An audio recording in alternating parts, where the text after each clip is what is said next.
Eu sou humano e, portanto, nada do que é humano me é estranho. Assim falava o poeta e dramaturgo romano Terêncio, e assim falo eu, Flávio Ricardo Vassoler, escritor, professor, youtuber e nômade, fiel como os pássaros migratórios. E hoje, em mais um vídeo de leitura literário-filosófica aqui no meu canal do YouTube, Flávio Ricardo Vassoler, eu trago para vocês fragmentos do ensaio Educação para quê? Do grande filósofo e pensador alemão Theodor Wiesengrund Adorno, um dos expoentes da assim chamada Escola de Frankfurt, a teoria crítica da sociedade, um dos autores mais importantes para minha formação. Sem mais, então, passo a palavra a Theodor Adorno para ele nos desvelar educação para quê? Houve tempos em que esses conceitos, os conceitos de educação e formação, como diria o filósofo alemão Georg Hegel, eram substanciais, compreensíveis por si mesmos a partir da totalidade de uma cultura, e não eram problemáticos em si mesmos. Educação para quê? Em que este para quê não é mais compreensível por si mesmo, ingenuamente presente. Tudo se torna inseguro e requer reflexões complicadas. E sobretudo, uma vez perdido este para quê, ele não pode ser simplesmente restituído por um ato de vontade, erigindo um objetivo educacional a partir do seu exterior. É de se perguntar de onde alguém se considera no direito de decidir a respeito da orientação da educação das outras pessoas. As condições provenientes do mesmo plano de linguagem, de pensamento ou de não pensamento, em geral também correspondem a este modo de pensar. Encontram-se em contradição com a ideia de um homem e de uma mulher autônomos, emancipados, conforme a formulação definitiva de Immanuel Kant, grande filósofo alemão, na exigência de que os homens e as mulheres tenham que se libertar de sua auto-inculpável menoridade. A seguir, e assumindo o risco, eu gostaria de apresentar a minha concepção inicial de educação. Evidentemente, não há assim chamada modelagem de pessoas, porque não temos o direito de modelar pessoas a partir do seu exterior. Mas também não há mera transmissão de conhecimentos, cuja característica de coisa morta já foi mais do que destacada, mas a produção de uma consciência verdadeira. Isto seria, inclusive, da maior importância política. Sua ideia, se é permitido dizer assim, é uma exigência política, isto é, uma democracia com o dever de não apenas funcionar, mas operar conforme seu conceito demanda pessoas emancipadas. Uma democracia efetiva só pode ser imaginada como uma sociedade de pessoas emancipadas.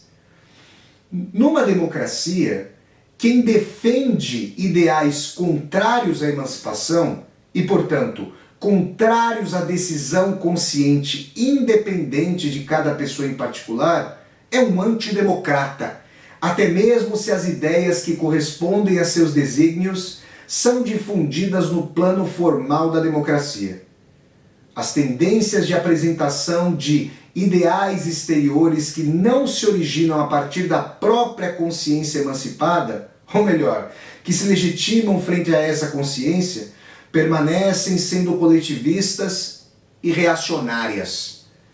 Elas apontam para uma esfera que deveríamos nos opor, não só exteriormente pela política, mas também em outros planos muito mais profundos.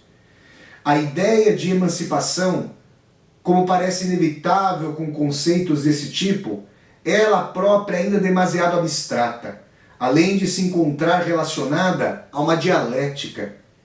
A dialética precisa ser inserida no pensamento e também na prática educacional.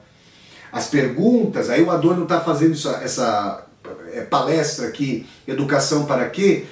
Mas na verdade uma transmissão de rádio que depois virou uma palestra.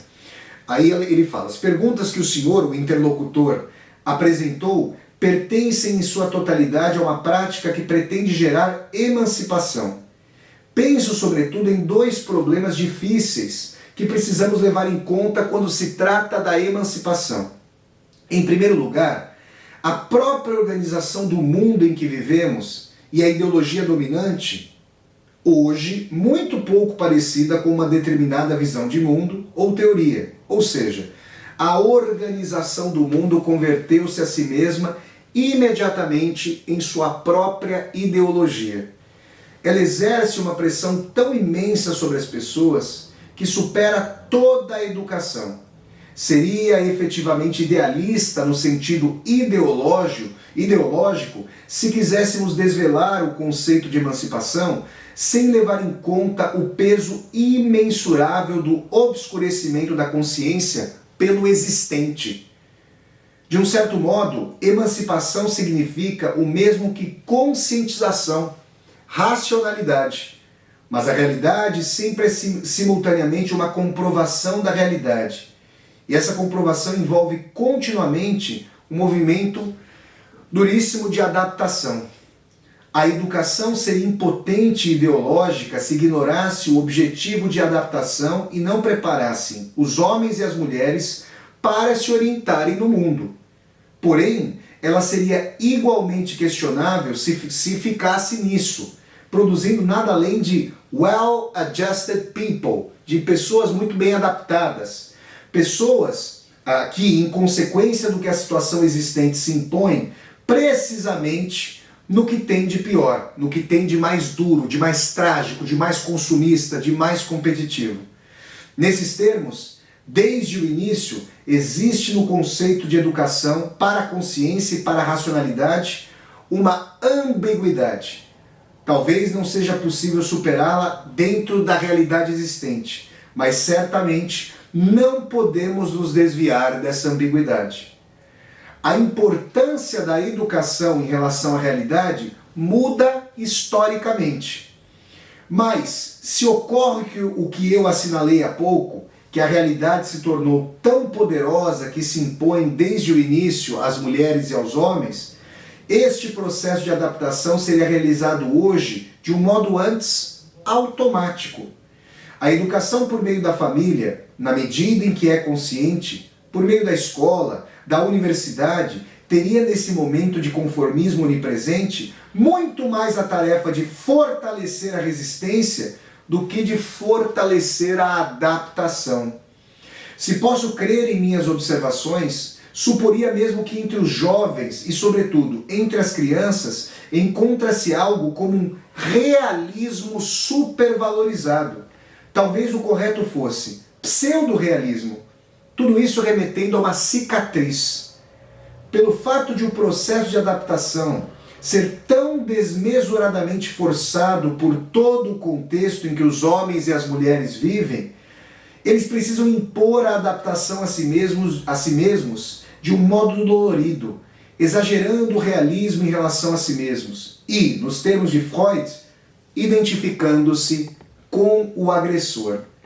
A crítica desse realismo supervalorizado parece-me ser uma das tarefas educacionais mais decisivas a ser implementada, entretanto, já na primeira infância.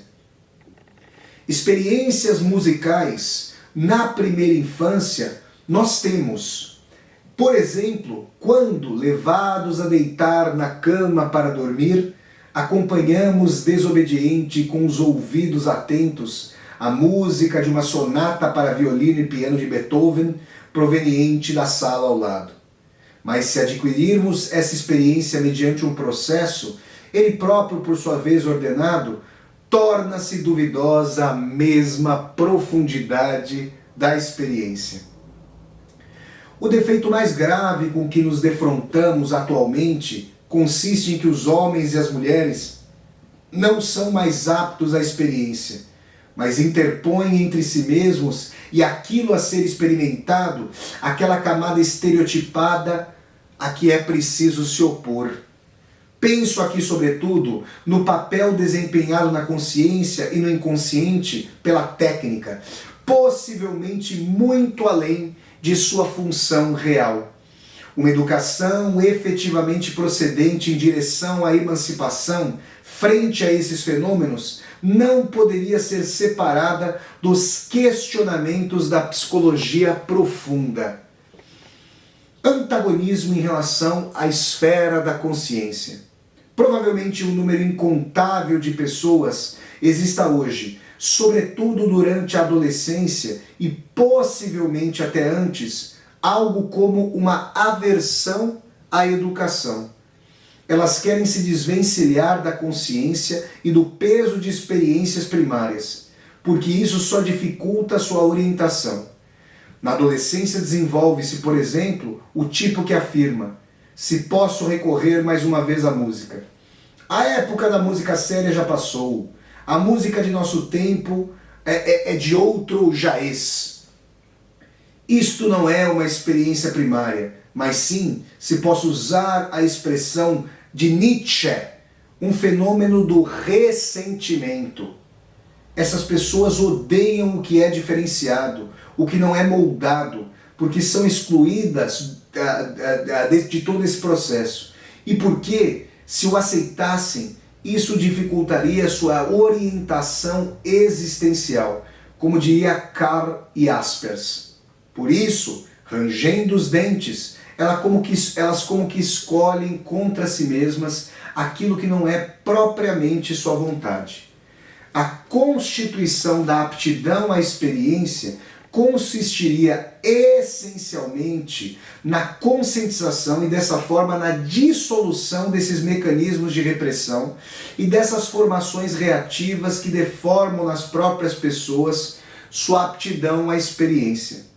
Não se trata, portanto, apenas da ausência de formação, mas da hostilidade frente à formação, do rancor diante daquilo de que as pessoas são privadas. Tudo isso teria de ser dissolvido, conduzindo-se as pessoas àquilo que no íntimo desejam. Aquilo que caracteriza propriamente a consciência é o pensar em relação à realidade, ao conteúdo, a relação entre as formas e estruturas de pensamento do sujeito e aquilo que o sujeito não é. Este sentido mais profundo de consciência ou faculdade de pensar não é apenas o desenvolvimento lógico formal, mas corresponde literalmente à capacidade de fazer experiências. Eu diria que pensar é o mesmo que fazer experiências intelectuais. Nessa medida e nos termos que procuramos expor, a educação para a experiência é idêntica à educação para a emancipação. A educação para a individualidade não pode ser postulada. Hoje existe uma ampla carência de possibilidades sociais de individuação, porque as possibilidades sociais mais reais, ou seja, os processos de trabalho, já não exigem mais as propriedades especificamente individuais. Atualmente, a sociedade premia em geral uma não individuação, uma atitude colaboracionista. Paralelamente a isso, acontece aquele enfraquecimento da formação do eu, que há muito é conhecido da psicologia como fraqueza do eu. Por fim, é preciso lembrar que o próprio indivíduo, e portanto a pessoa individualizada, que insiste estritamente no interesse próprio e que, num certo sentido, considera a si mesma como fim último, também é bastante problemática. Se hoje o indivíduo desaparece, então também é verdade que o indivíduo colhe o que ele mesmo semeou. Eu não diria que é possível conservar a individualidade das pessoas. Ela não é algo dado, mas talvez a individualidade se forme precisamente no processo da experiência que Goethe, esse grande autor alemão, e Georg Hegel, filósofo alemão, designaram como alienação, na experiência do não eu no outro. A situação é paradoxal. Uma educação sem indivíduos é opressiva, repressiva, Mas quando procuramos cultivar indivíduos da mesma maneira que cultivamos plantas que regamos com água, então isso tem algo de quimérico e de ideológico. A única possibilidade que existe é tornar tudo isso consciente na educação. Por exemplo, para voltar mais uma vez à adaptação, colocar no lugar da mera adaptação uma concessão transparente a si mesma, em que isso é inevitável, e em qualquer hipótese confrontar a consciência desleixada. Eu diria que hoje o indivíduo só sobrevive enquanto como um núcleo impulsionador da resistência. A ideia de uma espécie em harmonia, tal como ainda vislumbrada por Alexander von Humboldt, entre o que funciona socialmente e o homem e a mulher formados em si mesmos, tornou-se irrealizável. Pessoal, esses foram fragmentos formidáveis do ensaio, da conferência do ensaio Educação para quê? Do grande pensador alemão Theodor Wiesengrund Adorno. Se vocês gostaram de mais esse vídeo de leitura literário-filosófica aqui do meu canal do YouTube, deem um like no vídeo, curtam o vídeo, disseminem esse vídeo pelas redes sociais para que nós possamos chegar cada vez mais e mais pessoas. Se você está chegando pela primeira vez aqui ao meu canal do YouTube, seja muito bem-vindo e bem-vindo. Eu peço que você se inscreva aqui no meu canal, toque a sinetinha para poder receber as notificações e deixe seu comentário aqui embaixo do vídeo para que nós possamos conversar. E mais, aqui embaixo desse vídeo você vai encontrar uma tecla chamada Seja Membro. Se você gosta do conteúdo aqui do meu canal do YouTube, considere a possibilidade de, ao clicar nessa tecla Seja Membro, se tornar um membro ou uma membro humanista aqui no meu canal, para contribuir, segundo sua possibilidade, para esse meu projeto de universidade aberta no YouTube. Então é isso, pessoal. Até o próximo vídeo de leitura literária, gente. Tchau, tchau!